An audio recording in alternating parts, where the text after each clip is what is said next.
বিসমিল্লাহিররহমানিররহিম। Mechanics of সলিডের চতুর্থ লেকচারে তোমাদেরকে স্বাগতম। আজকের লেকচারে আমরা আরো তিনটি ইনডিটারমিনেট আজকের মডিউল 2 তে আমরা আরো তিনটি ইনডিটারমিনেট স্ট্রাকচার সলভ করার চেষ্টা করব। সো আমরা প্রথম যে প্রবলেমটা আমরা করব সেইটা হচ্ছে আমাদের সিঙ্গারের যে বুক, সে আমাদের রেফারেন্স বুক সিঙ্গারের 242 নাম্বার প্রবলেম।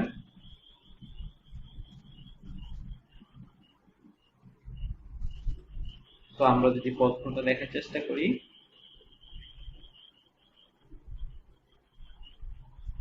আমরা আশা করি তোমরা একটু পজ দিয়ে প্রশ্নটা পড়বে। যাই হোক, আমি প্রশ্নটা বলে দিচ্ছি, তোমরা প্রশ্নটা পড়ার পর আমার কথা শুনো। একটা স্ট্রেট বার এবি আছে, যেটা হচ্ছে ও পয়েন্টে হিঞ্জের মাধ্যমে আটকানো, অর্থাৎ ও পয়েন্টে হিঞ্জের মাধ্যমে আটকানো। আমার বারটা হচ্ছে এবি, এবির যে বারটা সেটা স্ট্রেট এবং ও পয়েন্টে হিঞ্জের মাধ্যমে আটকানো, এবং এটা সাপোর্টেড আছে দুই মাধ্যমে। রাইট সাইডে হচ্ছে বিডি একটা অ্যালুমিনিয়াম দণ্ড রড, সেটা লেন্থ হচ্ছে 2 মিটার, ক্রস সেকশন এরিয়া এবং ই এর ভ্যালু দেওয়া আছে। এবং এ প্রান্তে হচ্ছে স্টিলের মাধ্যমে আটকানো, সেটা ক্রস সেকশন এরিয়া এবং ই এর ভ্যালু দেওয়া আছে। আমাদের মেইন যে ট্যাক্সটা সেটা হচ্ছে ইনিশিয়াল কন্ডিশনে এবি যে বারটা সেটা হচ্ছে স্ট্রেট আছে এবং স্টিল রডটা হচ্ছে 5 মিলিমিটার শর্ট, সি সাপোর্ট থেকে 5 মিলিমিটার দূরে আছে।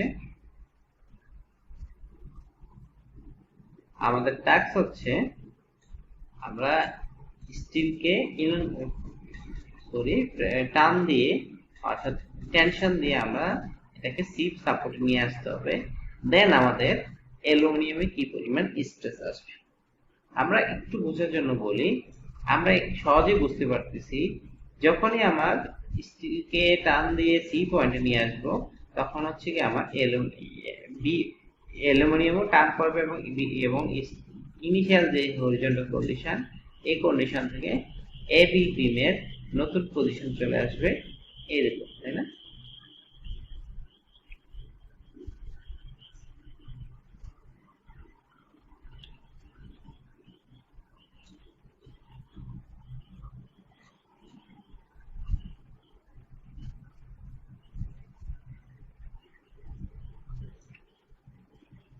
এবি বিমের নিউ কন্ডিশন। সো আমরা যদি সলভ করার চেষ্টা করি, আমি এই প্রবলেমটা তোমাদের খাতায় করে রেখেছি, আমার খাতায়, এবং এটাই ওই পজিশন থেকে দেখাচ্ছি। তো এই ক্ষেত্রে দেখো, আমরা যদি আবার একটু দেখি,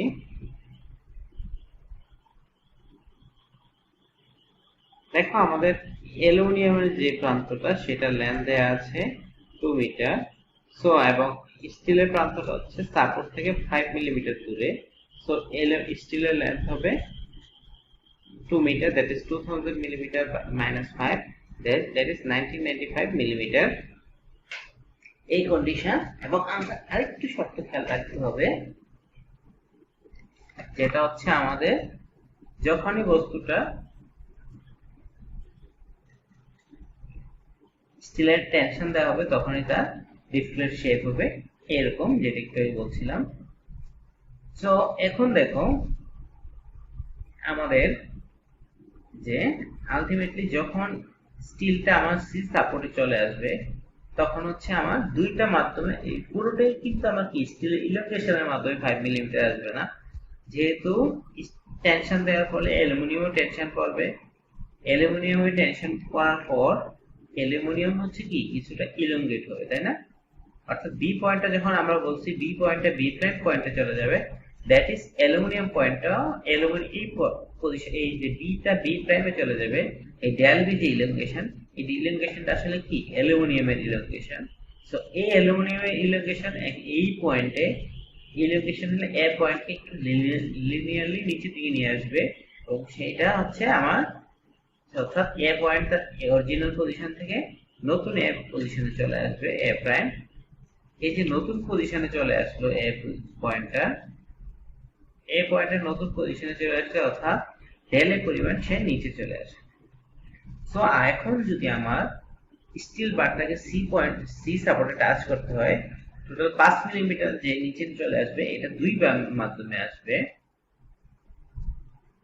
প্রথম মাধ্যম হচ্ছে স্টিল নিজে ইনক্রিজ হবে, যেহেতু টেনশন দেওয়া হবে তার লেন্থ বাড়বে।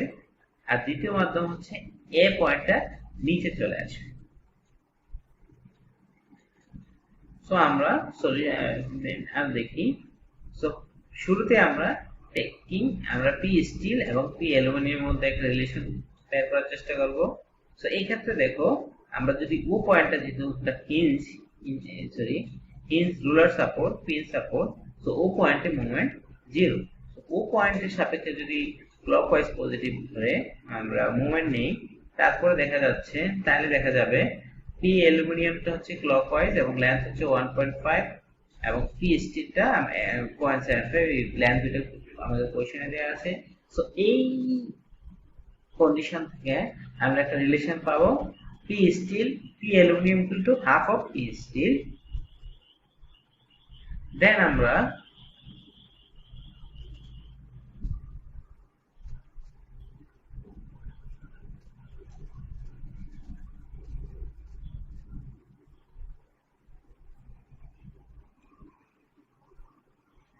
যদি দেখি, একটু খেয়াল করো, আমাদের আরেকটা জিনিস খেয়াল করতে হবে যে আমাদের ডেল বি যতটুকু উপরে উঠবে, ডেল এর ঠিক ততটুকু নিচে নামবে না, কিন্তু লিনিয়ারলি নিচে নামবে। সো ডেল বি যতটুকু উপরে উঠবে, ডেল বি উপরে ওঠা হচ্ছে অ্যালুমিনিয়ামের ইনক্রিজ হওয়া। সো এর একটা রিলেশন যদি আমরা বের করি সিমিলার ট্রায়াঙ্গেল দ্বারা, লম্ব বাই ভূমি del B by 1.5 del A by 0.75। আবার আমরা জানি বি পয়েন্টের যে লোকেশন সেটা পুরোটাই অ্যালুমিনিয়ামের লোকেশন। সো ডেল বি কে আমরা ডেল অ্যালুমিনিয়াম লেখার পরে আমরা আরেকটা রিলেশন পাচ্ছি, সেটা হচ্ছে ডেল অ্যালুমিনিয়াম, অর্থাৎ ডেল এ পয়েন্টে যতটুকু নামবে সেটা হচ্ছে 0.5 অ্যালুমিনিয়াম যতটুকু লেন্থ ইনক্রিজ হবে, এ পয়েন্ট তার অর্ধেক নিচে নামবে। সো আবার আমরা যদি আগের চিত্রটা দেখি, আমরা দেখি যে del equal del S T plus del এ।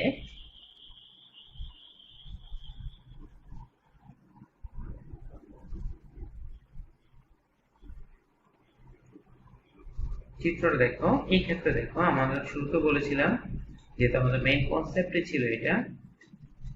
সো এই ক্ষেত্রে দেখো, আমাদের ইনিশিয়ালি বারটা স্ট্রেট আছে,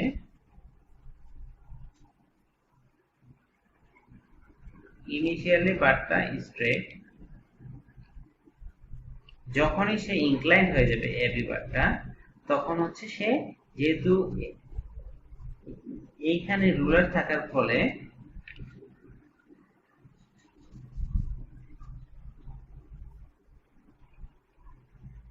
আমার এই জায়গাটা স্টিলে টেনশন দেওয়ার জন্য আমার অ্যালুমিনিয়ামে টেনশন হবে। সো অ্যালুমিনিয়াম ইনক্রিজ হচ্ছে। সো অ্যালুমিনিয়াম ইনক্রিজ হওয়ার ফলে অ্যালুমিনিয়াম এ পয়েন্টের নিচে যাবে। সো আমার টোটাল যে 5 মিলিমিটার শর্টেজ ছিল সেটা হচ্ছে দুই ভাগে কভার হবে। একটা হচ্ছে স্টিলের লেন্থ বাড়বে এবং একটা হচ্ছে এ পয়েন্টের নিচে নেমে যাওয়া। এবং একটু আগে আমরা যেটা দেখেছি, এ পয়েন্টের নিচে নেমে যাওয়া হচ্ছে বি পয়েন্ট বা অ্যালুমিনিয়াম পয়েন্ট যতটুকু উপরে উঠবে তার হাফ।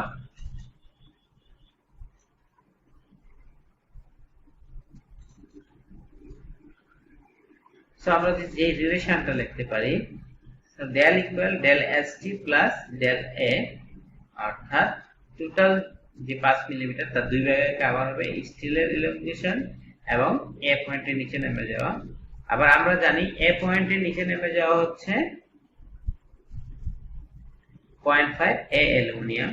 সো এই ভ্যালুগুলো বসিয়ে দিচ্ছি। আমরা ডেল ইকুয়াল জানি এল বাই এ, যেমন স্টিলের ক্ষেত্রে এল হচ্ছে 1995, এ হচ্ছে 250, ই হচ্ছে, এখানে আমরা একটু খেয়াল করি সবগুলো ইউনিট আমরা মেগাপাস্কেলে দিব, অর্থাৎ ই এর ভ্যালুগুলো মেগাপাস্কেলে দিব, যেহেতু আমরা সবগুলো মান নিউটন মিলিমিটারে বসাবো আমাদের এই কোর্সের জন্য। সো এই ক্ষেত্রে পি স্টিল 1995, সো এই ভ্যালুগুলো বসিয়ে দিব।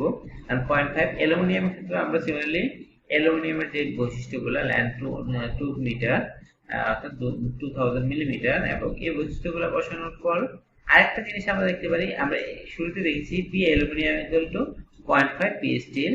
সো এই ভ্যালুগুলো আমরা বসাই দিব।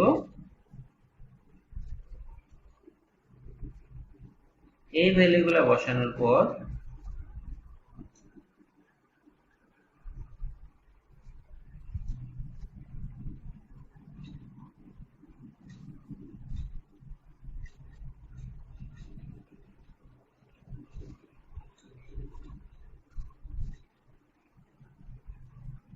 দেখা যাচ্ছে আমরা P aluminium equal to 0.5 PST আমরা বসিয়ে দিচ্ছি।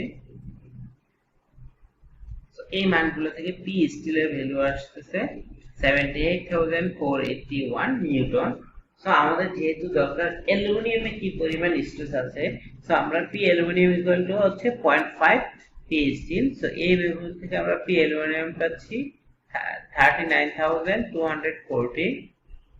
সো আমরা স্ট্রেস ইন দ্য অ্যালুমিনিয়াম পাবো 39,240 by 300, that is 130.8 মেগাপ্যাসকেল। আমাদের পরবর্তী প্রবলেমটি হলো দুইটা ফিক্স সাপোর্টের মধ্যবর্তী কোনো বিমে এক্সটার্নাল ফোর্স প্রয়োগ হলে, যেহেতু এই ক্ষেত্রে আমার বিমের দুই পাশে আমার ফিক্স সাপোর্ট রয়েছে, তো এই ক্ষেত্রে আমার বিমের ইলংগেশন হওয়া পসিবল না, তাই না? দুই পাশে ফিক্স সাপোর্ট রয়েছে, সো ইলংগেশন হওয়া পসিবল না। তারপরও যদি ইন্টারনালি ফোর্স অ্যাপ্লাইড হয়, তাহলে বিমের যে চেঞ্জ গুলো সেটা বোঝার জন্য একটা সবচেয়ে মোস্ট কমন জেনারিক ফর্ম ইকুয়েশনটা আমরা ডেভেলপ করার চেষ্টা করব।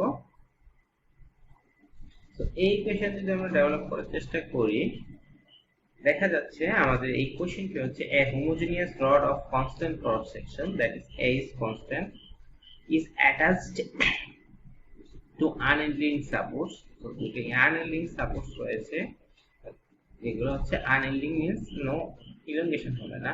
It carries an axial load of P applied as shown, P load আছে applied as shown. Prove that reactions are given by R1 equal PV by L এবং R2 equal PV by L, এবং R1 এবং R2 পজিশনটা আমাদের দেখানো আছে।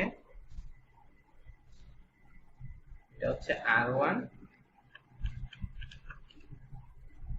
এবং R2, A এবং B যেটা হচ্ছে সেটা হচ্ছে P অ্যাপ্লাইড, যে পয়েন্টে লোড অ্যাপ্লাই হচ্ছে সেই পয়েন্টের লেফট এবং রাইট সাইড থেকে দূরত্ব হচ্ছে A এবং B, এবং টোটাল লেন্থ হচ্ছে L। সো আমরা বলতে পারি L equal A plus B। আমরা যদি এখন সলিউশনে চলে যাই, তারপর আমরা একটু খেয়াল করি যে এই অংশে দেখা যাচ্ছে আমাদের একদম বাম পাশে যে অংশটা, এই অংশ হচ্ছে যেহেতু পি ফোর্সটা থাকে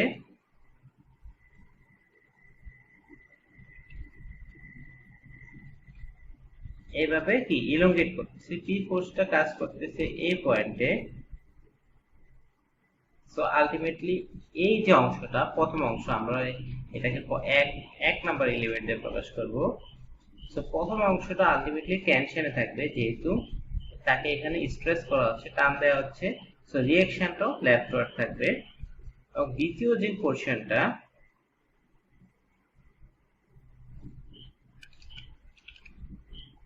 দ্বিতীয় পোরশনে যে লেন্থ ডি, আমরা এটাকে 2 নাম্বার পোরশন বলবো। 2 নাম্বার পোরশনে দেখো আমাদের এই ক্ষেত্রে পি পয়েন্ট হচ্ছে কি ইনওয়ার্ড ফোর্স, অর্থাৎ 2 নাম্বার এই পি যে ফোর্সটা সেটা 2 নাম্বার এলিমেন্টকে কম্প্রেস করছে। সো এটা হচ্ছে লেফট রাইটওয়ার্ড যাওয়ার চেষ্টা করবে, সো রিঅ্যাকশনটা হবে লেফটওয়ার্ড। সো এই হচ্ছে আমাদের কন্ডিশন, এবং আমরা যেহেতু এখানে পুরো সিস্টেমটা স্থির থাকবে, আমরা পুরো সিস্টেমটাই যেহেতু স্থির থাকবে, আমরা বলতে পারি Fx equal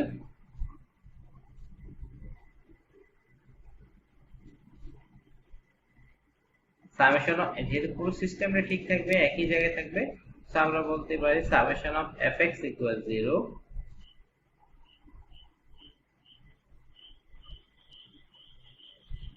আমরা বলতে পারবো summation of fx equal 0, that is summation of fx equal 0,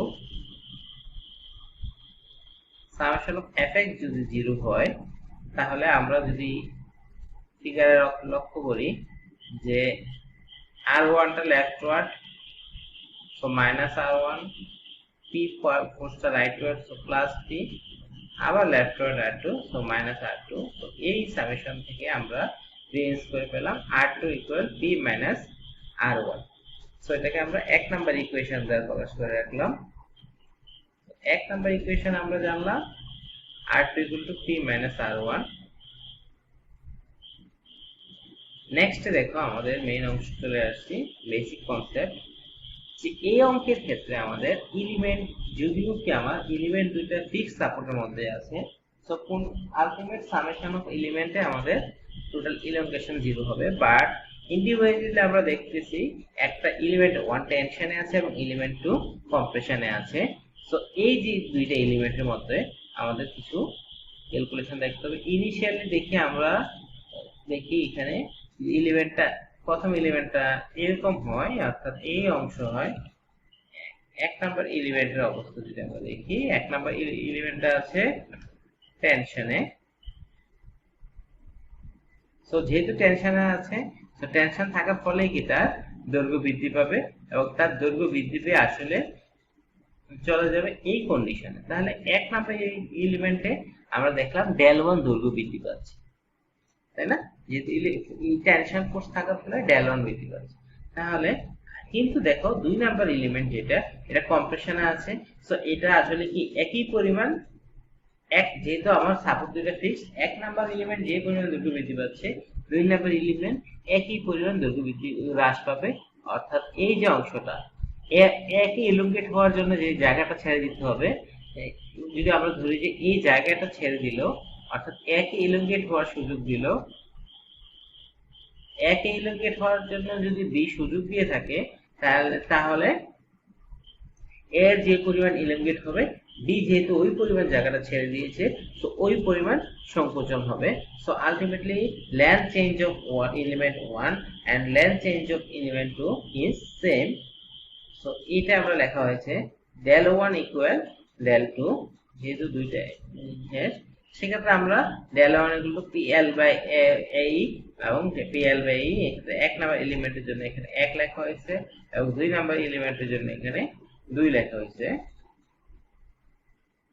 so আমরা জানি p, এক নাম্বার এলিমেন্টের জন্য p হচ্ছে ফোর্স, টেনশন ফোর্স, p হচ্ছে ক্ষেত্রে r1, pl বাই l, এক নাম্বার এলিমেন্টের লেন্থ হচ্ছে a, এই যেহেতু আমাদের পুরোটা homogeneous material, that is modulus of elasticity constant, এবং যেহেতু কনস্ট্যান্ট কনস্ট্রাকশন দেয়া আছে, সো এক নাম্বার এলিমেন্ট দুই নাম্বার এলিমেন্ট দুইটাতেই কি a এবং e same, so a same, so ultimately a is same, so দুইটাতে a is সেম। সো দুই নাম্বার এলিমেন্ট হচ্ছে কি p হচ্ছে r2, যেহেতু এখানে কম্প্রেশন r2, p, l হচ্ছে লেন্থ b, যেহেতু দুই নাম্বার এলিমেন্টের লেন্থ দেয়া আছে b,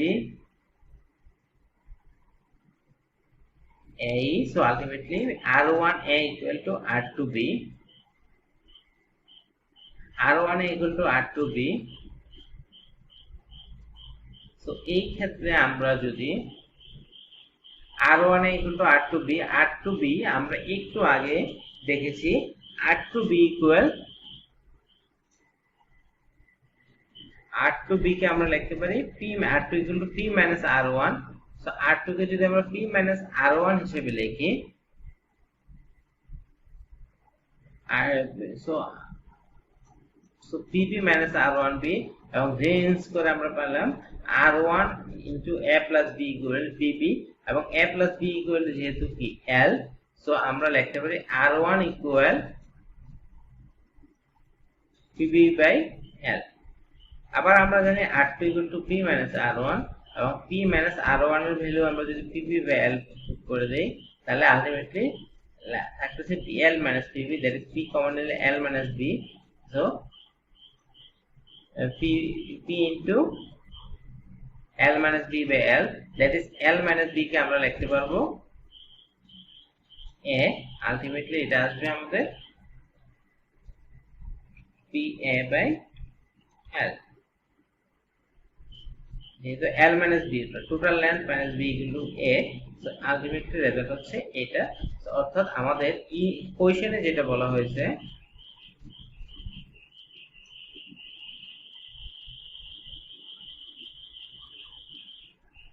আমাদের ইকুয়েশন হচ্ছে r1 equal to pb by l